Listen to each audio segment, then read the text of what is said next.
ذرا سوچو تو پھر یہ اصحاب کبائر ارباب ظلم و جور اللہ تعالیٰ کے حضور میں کیسی حسن ظن رکھ سکتے ہیں، جبکہ اللہ کے بندوں پر ظلم کا بار گراں ان کے کندھوں پر لدا ہوا ہے، اور اللہ کے بندوں پر ظلم و جور کے پہاڑ توڑ رکھے ہیں۔ اگر ان کا یہ صرف زبانی دعویٰ ہے کہ اے پروردگار، ہم تجھ سے حسن ظن رکھتے ہیں، انہیں نفع پہنچا سکتا ہے، تو پھر نہ کسی ظالم کو سزا ہو سکتی ہے اور نہ کسی فاسق و فاجر کو اس کے اعمال کا بدلہ مل سکتا ہے۔ بندوں کو چاہیے کہ جو جی چاہے کرتے رہے اور منہیات و محرمات کا بے خوف و خطر ارتکاب کرتے رہے، اور اللہ تعالیٰ کے ساتھ یہ حسن ظن لگائے رہے کہ جہنم کی آگ انہیں چھوئے گی تک نہیں۔ سبحان اللہ، یہ فریب و دھوکہ بندوں کو کہاں سے کہاں پہنچا دے گا۔ سیدنا ابراہیم علیہ السلام تو اپنی قوم کو خطاب کرتے ہوئے یہ فرماتے ہیں، ترجمہ: کیا تم اپنی فاسد رائے سے اللہ کے سوا دوسروں کے مرید بن رہے ہو؟ تو تم نے رب العالمین کو کیا سمجھ رکھا ہے؟ سورہ صافات۔ یعنی تمہارا ظن اور گمان اللہ تعالیٰ کے ساتھ کیسا ہوگا جبکہ تم آخرت میں اس کی بارگاہ میں حاضر ہوگے، جبکہ دنیا میں تمہارا حال یہ رہا ہوگا کہ تم اللہ تعالیٰ کے سوا دوسروں کی عبادت و پرستش کرتے رہے۔ پس جو شخص اس مقام کو سمجھے گا اور اس پر پوری طرح غور و تأمل کرے گا، اس پر پوری طرح واضح ہو جائے گا کہ حسن ظن باللہ حسن عمل ہی کا دوسرا نام ہے، کیونکہ بندے کو حسن ظن پیدا کرنے پر اس کا یہ عقیدہ ہی آمادہ کرتا ہے کہ اللہ تعالیٰ اس کے اعمال و افعال کا بدلہ دے گا، نیک اعمال کا اجر و ثواب عطا فرمائے گا، اس کے اعمال صالح قبول فرمائے گا۔ اس کا یہ حسن ظن ہی اس کو عمل صالح پر آمادہ کرتا ہے۔ جب یہ حسن ظن اسے حاصل ہوگا تو اسے حسن عمل کی برکتیں بھی حاصل ہوں گی۔ اگر ایسا نہیں ہے اور صرف نفس و خواہشات کی پیروی کی جاتی ہے اور حسن ظن رکھا جاتا ہے، تو یہ بالکل واضح ہے کہ یہ سراسر حماقت اور ایمان کی کمزوری ہے، جیسا کہ سیدنا شداد بن اوس بیان کرتے ہیں۔ رسول اللہ صلی اللہ علیہ وسلم نے ارشاد فرمایا، ترجمہ: عقل مند وہ ہے جو اپنے آپ کو حقیر سمجھے اور مرنے کے بعد کے لیے عمل کرے، اور وہ عاجز اور بے وقوف ہے جو اپنی خواہشات کے پیچھے مارا پھرے اور اللہ تعالیٰ سے بڑی بڑی تمنائیں رکھے۔ سنن ترمذی و سنن ابن ماجہ۔ لیکن اس کی سند ضعیف ہے۔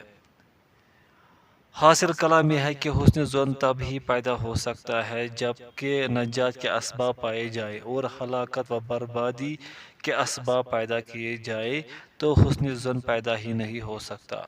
اگر یہ کہا جائے کہ نہیں، حسن ظن تو ہر حال میں رکھا جا سکتا ہے، حسن ظن رکھنے کی قوی ترین وجہ یہ ہے کہ اللہ تعالیٰ کی مغفرت، اس کی رحمت، اس کا عفو و کرم، اس کا جود و سخا بہت وسیع ہے، اس کی رحمت اس کے غضب پر غالب ہے، بندوں کو عذاب دینے میں اس کا کوئی نفع نہیں، اگر اس کو بخش دے تو اس کی خدائی میں کوئی نقص پیدا نہیں ہوتا۔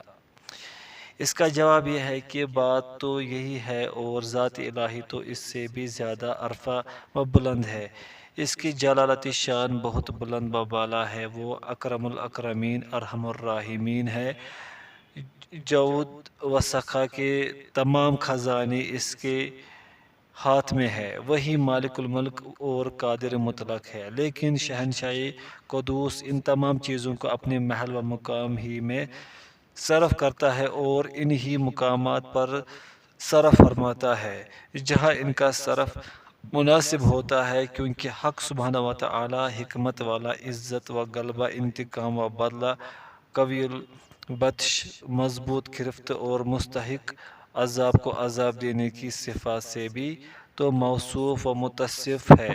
اگر اللہ تعالیٰ کی ذات اور اس کی اسماء و صفات صرف حسن ظن ہی کا مرجع ہو سکتی ہیں تو نیک و بد، فاسق و فاجر، مومن و کافر، دوست و دشمن سبھی اس میں شریک ہو سکتے ہیں۔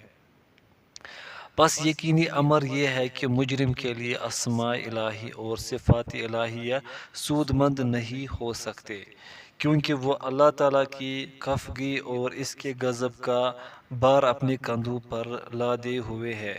اللہ تعالیٰ کی ناراضی کے کاموں میں اپنا وقت برباد کر چکا ہے، محرمات و منہیات کا ارتکاب کرتا رہا ہے اور اس کی محرم چیزوں کی حقارت و توہین کرتا رہا ہے، بلکہ حسن ظن اس شخص کے لیے سود مند ہوگا جس نے توبہ و انابت، ندامت و پشیمانی کے آنسو بہائے اور گناہوں کی جھاڑی اپنے اندر سے اکھاڑ پھینکے اور گناہوں کو نیکیوں سے دھویا اور اپنی بقیہ عمر خیر و اطاعت اور نیک اعمال میں صرف کی، اور پھر حسن ظن قائم رکھا۔ حسن ظن کی صحیح ترین صورت اور واقعی حقیقت یہی ہے، اور پہلی صورت سراسر دھوکہ اور فریب ہے، واللہ المستعان۔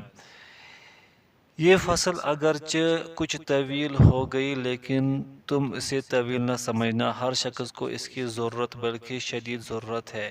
اس کو پڑھنے کے بعد تم حسن ظن باللہ اور فریب حسن ظن میں بآسانی فرق و امتیاز کر سکتی ہو، جیسا کہ اللہ تعالیٰ کا ارشاد ہے۔ ترجمہ: بے شک ایمان لانے والے، ہجرت کرنے والے، اللہ کی راہ میں جہاد کرنے والے ہی رحمت الہی کی امید رکھتے ہیں اور اللہ بڑا بخشنے والا مہربان ہے۔ سورۃ البقرہ۔ اللہ تعالیٰ ان صفات کے لوگوں کو امید و رجا کا حقدار قرار دیتا ہے، نہ کہ ظالموں، فاسقوں اور بدکاروں، اور ارشاد فرماتا ہے۔ ترجمہ: جن لوگوں نے فتنوں میں ڈالے جانے کے بعد ہجرت کی، پھر جہاد کیا اور صبر کا ثبوت دیا، بے شک تیرا رب ان باتوں کے بعد بخشنے والا اور مہربانیاں کرنے والا ہے۔ سورہ نحل۔ اس آیت میں اللہ تعالیٰ یہ خبر دیتا ہے کہ ان چیزوں پر عمل کرنے کے بعد اللہ تعالیٰ ان کے حق میں غفور الرحیم ہے۔ پس حقیقت یہ ہے کہ عالم و عقل مند امید و رجا کو اپنے محل و مقام پر رکھتا ہے، اور جاہل احمق اسے بے محل اور بے موقع استعمال کرنے کی کوشش کرتا ہے۔ حسن ظن اور فریب میں فرق۔ حسن ظن کیا ہے؟ حسن ظن وہ ہے جو انسان کو عمل صالح پر آمادہ کرے۔ حسن ظن وہ نہیں جو انسان کو عصیان و نافرمانی پر ابھارے۔ حسن ظن اور فریب و مغالطہ کا فرق تم پر پہلے واضح ہو چکا ہے کہ حسن ظن وہ صحیح اور حق ہے جو بندے کو عمل صالح کے لیے آمادہ اور تیار کرے، عمل صالح کے لیے مساعد و ممد ہو، اعمال صالح کی طرف کھینچ کر لے جائے، اور اگر وہ بطالت اور بدعملی، انہماک، معاصی کی طرف لے جاتا ہے تو وہ حسن ظن نہیں بلکہ فریب اور دھوکہ ہے۔ اور حقیقت یہ ہے کہ حسن ظن رجا و امید ہی کا نام ہے، اور رجا و امید وہی صحیح اور حق ہے جو انسان کو طاعت الہی کی طرف لے جائے اور معاصی، بطالت و بدعملی پر ابھارے، اور بطالت و بدعملی اس کو خواہ مخواہ کی رجا و امید پیدا کر دے۔ ایسی رجا و امید سراسر فریب اور دھوکہ ہے۔ اگر ایک شخص بہت سی زمین رکھتا ہے، اس سے شادابی اور پیداواری کی امید رکھتا ہے، اس سے مستفید ہونا چاہتا ہے، پھر بھی وہ زمین کو بیکار چھوڑ دیتا ہے، اس میں تخم ریزی نہیں کرتا، زمین کی خدمت نہیں کرتا، پانی نہیں دیتا، تو ایسے شخص کو لوگ احمق اور پاگل ہی کہیں گے۔ یہ حسن ظن اور امید نہیں بلکہ حماقت ہے۔ اسی طرح اگر کوئی شخص یہ حسن ظن اور امید قائم کرے کہ بغیر ہم بستری کے اس کے گھر بچہ پیدا ہوگا اور بلا طالب علم اور بلا تحصیل علم کی محنت و مشقت کے اپنے ہم عصروں سے آگے نکل جائے گا، تو لوگ اسے احمق اور پاگل ہی کہیں گے۔ وقص علی ھذا اسی طرح جو شخص بغیر طاعت و بندگی اور بلا اعمال صالحہ مقربہ اور بلا امتثال اوامر اور اجتناب منہیات و محرمات کے فوز و فلاح بلندی مدارج اور جنت کی دائمی نعمتوں کی امیدیں قائم کرتا ہے اور ایسا حسن ظن رکھتا ہے تو وہ احمق اور پاگل سمجھا جائے گا۔ اس بارے میں اللہ رب العزت کا ارشاد تو یہ ہے کہ ترجمہ، جو لوگ ایمان لائے اور انہوں نے اللہ کی راہ میں ہجرت بھی کی اور جہاد بھی کیے، یہی لوگ اللہ کی رحمت کی امید لگائے بیٹھے ہیں۔ غور کرو اللہ رب العزت سورہ بقرہ غور کرو اللہ رب العزت تو اس آیت میں ان لوگوں کو امید و رجا کا مستحق قرار دیتا ہے جو مذکورہ طاعات کو انجام دے، اور یہ فریب خوردہ انسان یہ کہتا ہے کہ رحمت الہی کا مستحق وہ ہے جو احکام الہی کی خلاف ورزی کرے، حقوق خداوندی کو ٹھکرا دے، بندگان الہی پر ظلم و جور روا رکھے، محرمات و منہیات کا بے خوف ارتکاب کرے۔ مسئلہ کا اصل راز یہ ہے کہ حسن ظن اور امید و رجا اسی وقت ممکن ہے جب کہ ان اسباب و وسائل کو عمل میں لایا جائے جن کی حکمت الہی، شریعت الہی، اس کی تقدیر و قضا، اس کا ثواب و کرامت مقتضی ہے۔ بندہ ان اسباب کو عمل میں لائے، اس کے بعد پروردگار عالم کی بارگاہ میں حسن ظن رکھے اور اس کی جناب سے امیدیں وابستہ کرے، یہ امید قائم کرے کہ اللہ تعالیٰ ان اسباب و وسائل کو بیکار نہ کر دے، مطلوب و مقصود تک پہنچانے میں اسباب کو ممدد گردانے، اسباب کا رخ دوسری طرف نہ پھیر دے کہ اسباب ساکت ہو جائے، اسباب کی تاثیرات معطل و بیکار ہو کر رہ جائے۔ امید و رجا کے لوازمات۔ یہ امر سمجھ لینا بہت ضروری ہے کہ کسی چیز کو امید و رجا کے لیے تین چیزیں لازم اور ضروری ہے۔ اول، یہ کہ اس چیز کی محبت لازمی ہے۔ دوم، یہ کہ اس کے فوت ہونے کا خوف و اندیشہ ہونا چاہیے۔ سوم، یہ کہ اس کے حصول کی حتی الامکان کوشش کی جائے۔ جس امید و رجا میں یہ تین باتیں نہ ہو وہ امید و رجا نہیں بلکہ محض امانی یعنی خالی آرزو ہے اور کچھ نہیں۔ اور ظاہر ہے کہ امید و رجا اور چیز ہے اور امانی جھوٹی آرزو دوسری چیز۔ ہر صاحب امید و رجا اپنی مطلوب چیز کے فوت ہونے سے ڈرتا ہے اور خائف رہتا ہے۔ ایک مسافر جب سفر کا راستہ طے کرتا ہے تو اسے منزل تک پہنچنے کا خوف رہتا ہے، اس لیے وہ اپنی رفتار تیز تر کر دیتا ہے۔ چنانچہ جامع ترمذی میں سیدنا ابو ہریرہ رضی اللہ عنہ بیان کرتے ہیں کہ رسول اللہ صلی اللہ علیہ وسلم نے ارشاد فرمایا، ترجمہ، جو شخص منزل تک پہنچنے سے ڈرتا ہے وہ پچھلی رات ہی سے سفر شروع کر دیتا ہے، اور جو پچھلی رات سے سفر شروع کرتا ہے منزل تک پہنچ جاتا ہے۔ آگاہ رہو، اللہ تعالیٰ کا دیا ہوا سامان بہت قیمتی ہے اور اللہ تعالیٰ کا دیا ہوا سامان جنت ہے۔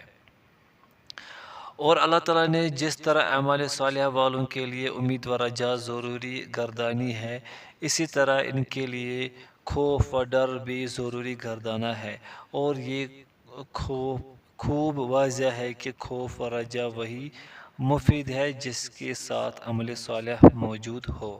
اللہ تعالیٰ کا ارشاد ہے، ترجمہ، اور جو لوگ اپنے پروردگار کے خوف سے ترساں رہتے ہیں اور جو لوگ اپنے پروردگار کی آیتوں پر یقین رکھتے ہیں اور جو اپنے پروردگار کے ساتھ کسی کو شریک نہیں کرتے اور جتنا کچھ انہیں اللہ تعالیٰ دیتا ہے اس میں سے اللہ کی راہ میں خرچ کر دیتے ہیں، اور پھر بھی ان کے دلوں کو اس بات کا کھٹکا لگا رہتا ہے کہ ان کو اپنے پروردگار کی طرف لوٹ کر جانا ہے، یہی لوگ نیک کاموں میں جلدی کرتے ہیں اور ان کے لیے لپکتے ہیں۔ سورہ مومنون۔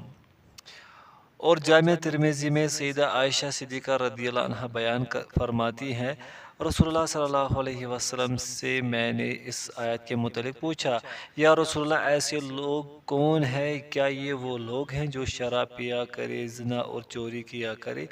آپ صلی اللہ علیہ وسلم نے جواب دیا، اے صدیق کی بیٹی نہیں، ایسے لوگ نہیں، بلکہ وہ لوگ جو روزے رکھتے ہیں، نماز پڑھتے ہیں، صدقہ دیتے ہیں اور پھر ڈرتے ہیں کہ کہیں ان کے اعمال مقبول نہ ہو، یعنی رد نہ کر دیے جائے، یہی لوگ خیر و بلائی میں جلدی کیا کرتے ہیں۔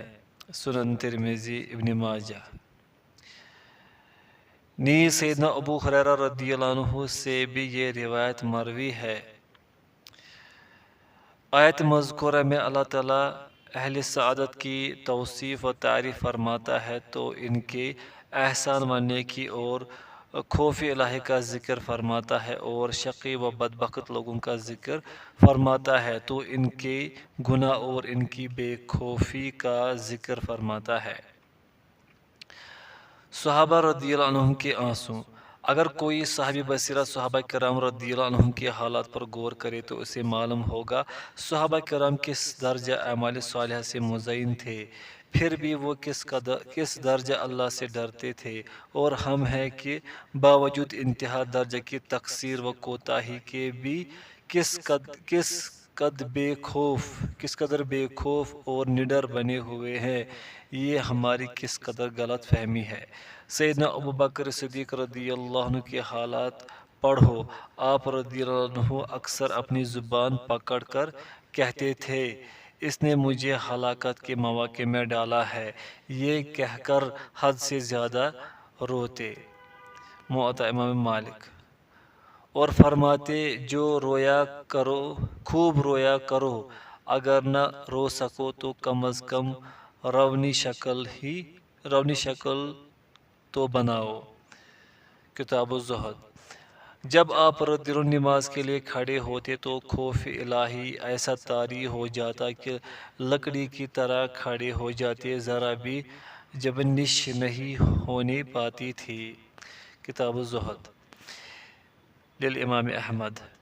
ایک مرتبہ ایک پرندہ آپ رضی اللہ عنہ کے سامنے لایا گیا، آپ نے ہاتھ میں پکڑا اور الٹ پلٹ کر دیکھنے لگا اور فرمانے لگے اس وقت تک کوئی جانور شکار نہیں بنتا اور کوئی درخت کاٹا نہیں جاتا جب تک کہ وہ تسبیح الہی کو ترک نہ کر دے۔ کتاب الزہد۔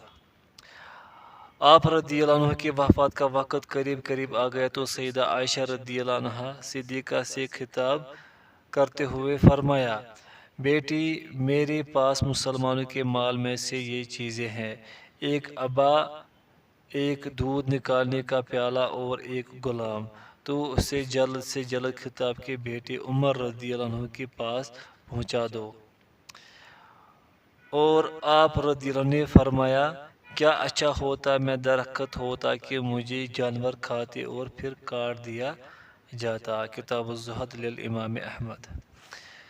سیدنا قتادہ رضی اللہ عنہ نے فرمایا کہ مجھ تک سیدنا ابو بکر صدیق رضی اللہ عنہ کے یہ کلمات پہنچے ہیں، وہ فرماتے ہیں کاش میں سبز گھاس ہوتا تو چوپائے مجھے کھا لیتے۔ کتاب الزہد۔ سیدنا فاروق اعظم رضی اللہ عنہ کے حالات پڑھو، ایک مرتبہ انہوں نے سورۃ طور پڑھنا شروع کی، جب آپ ان عذاب ربک لواقع، تمہارے پروردگار کا عذاب ضرور نازل ہو کر رہے گا، پر پہنچے تو شدت سے رونا شروع کر دیا، حتیٰ کہ آپ رضی اللہ عنہ اس قدر بیمار ہو گئے کہ لوگ عیادت کے لیے آنے لگے۔ کتاب الزہد۔ جس وقت آپ رضی اللہ عنہ بستر مرگ پر تھے، اپنے بیٹے سے کہنے لگے تیرا بھلا ہو، میرے رخسار زمین پر دہر دے، شاید اللہ تعالیٰ مجھ پر رحم فرمائے۔ پھر فرمانے لگے اگر اللہ تعالیٰ میری مغفرت نہ فرمائے تو میں غارت ہی ہو گیا۔ یہ کلمات آپ رضی اللہ عنہ نے 3 مرتبہ فرمائے، اس کے بعد ہی آپ رضی اللہ عنہ کی روح قبض ہو گئی۔ کتاب الزہد۔ آپ رضی اللہ عنہ معمولات شب کے مطابق روزانہ قرآن مجید کی تلاوت فرماتے، جب وعید کی آیتیں آ جاتی تو اس قدر روتے کہ ہچکی بن جاتی اور دنوں تک گھر میں پڑے رہتے کہ لوگ بیمار سمجھ کر عیادت کے لیے دوڑ آتے۔ خوف الہی سے آپ رضی اللہ عنہ اس قدر رو دیا کرتے تھے کہ آنسو بہنے کی وجہ سے رخساروں پر 2 سیاہ خط سے پڑھ گئے تھے، کتاب الزہد۔ موت سے کچھ پہلے سیدنا ابن عباس رضی اللہ عنہما نے آپ رضی اللہ عنہ سے کہا، امیر المؤمنین، آپ کے ذریعے اللہ تعالیٰ نے ملکی فتوحات عطا فرمائے، بڑے بڑے شہر آباد کیے، اور یہ کیا وہ کیا تمام چیزیں گنوائی۔ آپ رضی اللہ عنہ نے فرمایا، میں چاہتا ہوں کہ میری نجات ہو جائے، نہ مجھے اجر ملے، نہ بار گناہ مجھ پر لادا جائے۔ کتاب الزہد۔ سیدنا عثمان بن عفان رضی اللہ عنہ کو دیکھو، جب وہ کسی قبر پر پہنچتے تو اتنا روتے کہ آپ رضی اللہ عنہ کی داڑھی تر ہو جاتی۔ سنن ترمذی، سنن ابن ماجہ۔ اور کہتے کہ اگر مجھے جنت میں دوزخ کے مابین اختیار کا حکم دیا جاتا تو اس سے قبل ہی کہ میں اپنے متعلق یہ سمجھ سکوں کہ کس صورت کو میں زیادہ برداشت کر سکتا ہوں، راکھ ہو جانے کو پسند کروں گا۔ مسند احمد۔ سیدنا علی رضی اللہ عنہ کی حالت پڑھو، وہ ہمہ وقت روتے رہتے اور خوف الہی سے نڈھال ہو جاتے، خصوصاً دو باتوں سے ان کا خوف حد سے زیادہ متجاوز ہو جاتا تھا۔ پوائنٹ فرسٹ، طویل عمل، دنیا کی زیست زندگی کی بڑی بڑی امیدیں۔ پوائنٹ سیکنڈ، خواہشات کی پیروی فرمایا کرتے، طویل عمل آخرت سے غافل کر دیتا ہے اور خواہشات کی پیروی حق سے روک دیتی ہے۔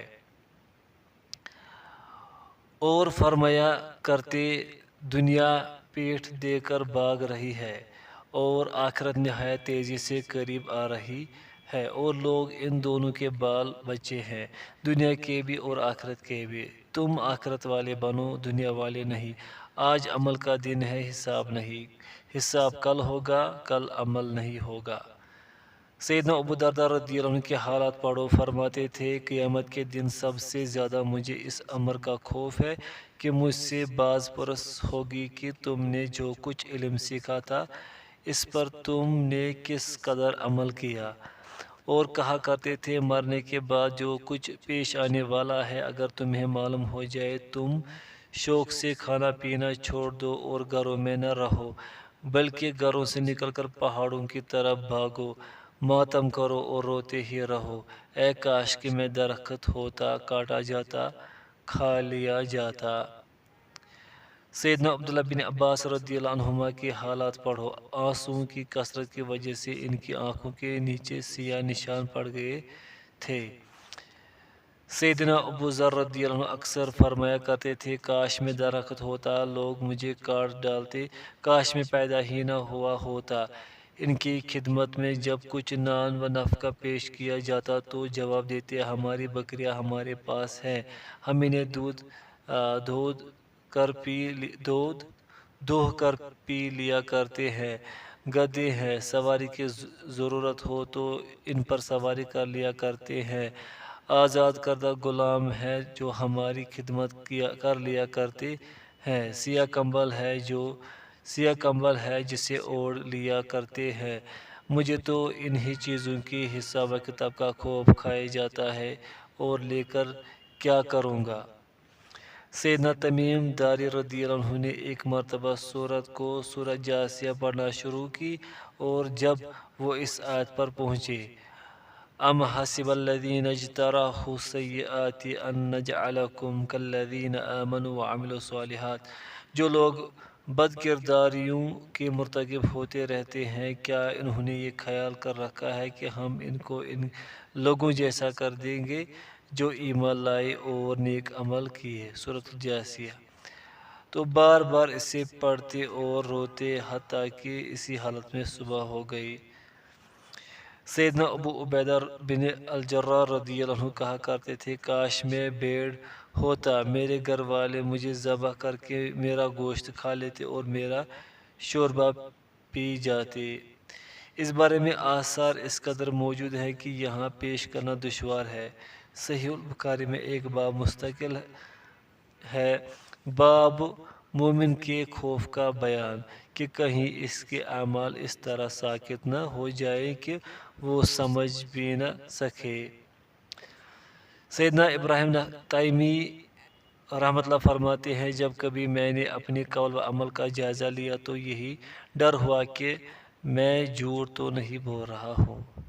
سیدنا ابن ابی ملیکہ رحمۃ اللہ کہتے ہیں میں 30 صحابہ سے مل چکا ہوں جو کثرت خوف الہی کی وجہ سے اپنے متعلق نفاق سے ڈرتے تھے۔ ان تمام کا حال دیکھو، پھر بھی ان میں سے کوئی یہ نہیں کہتا تھا کہ میرا ایمان جبریل علیہ السلام اور میکائیل کے ایمان کے برابر ہے۔ سیدنا حسن رضی اللہ عنہ فرمایا کرتے تھے مومن ہی اللہ تعالیٰ سے ڈرتا ہے، منافق نہیں ڈرتا۔ سیدنا عمر بن خطاب رضی اللہ عنہ سیدنا حذیفہ رضی اللہ عنہ سے کہتے تھے میں تمہیں اللہ کی قسم دے کر پوچھتا ہوں کیا رسول اللہ صلی اللہ علیہ وسلم نے منافقوں میں میرا نام گنوایا تھا؟ وہ کہتے نہیں، لیکن تمہارے سوا کسی اور کی صفائی نہیں پیش کروں گا۔ اس روایت کے متعلق استاد شیخ الاسلام ابن تیمیہ رحمۃ اللہ علیہ سے دریافت کیا گیا تو فرمانے لگے سیدنا حذیفہ رضی اللہ عنہ کا یہ مقصد نہیں تھا کہ سیدنا عمر رضی اللہ عنہ کے سوا نفاق سے کسی اور کی برات نہیں پیش کروں گا، بلکہ یہ مقصد تھا کہ یہ دروازہ تمہارے سوا میں کسی اور کے لیے نہیں کھولوں گا کہ ہر شخص اپنی نسبت دریافت کرتا رہے اور میں اس کی صفائی کر دیا کروں۔ اسی روایت کے قریب رسول اللہ کی خدمت میں گزارش کی کہ میرے حق میں دعا فرمائی کہ 70,000 آدمی جو بلا حساب و کتاب جنت میں داخل کیے جائے ان میں میرا بھی نام ہو۔ آپ صلی اللہ علیہ وسلم نے فرمایا عکاشہ تم سے سبقت کر گئے۔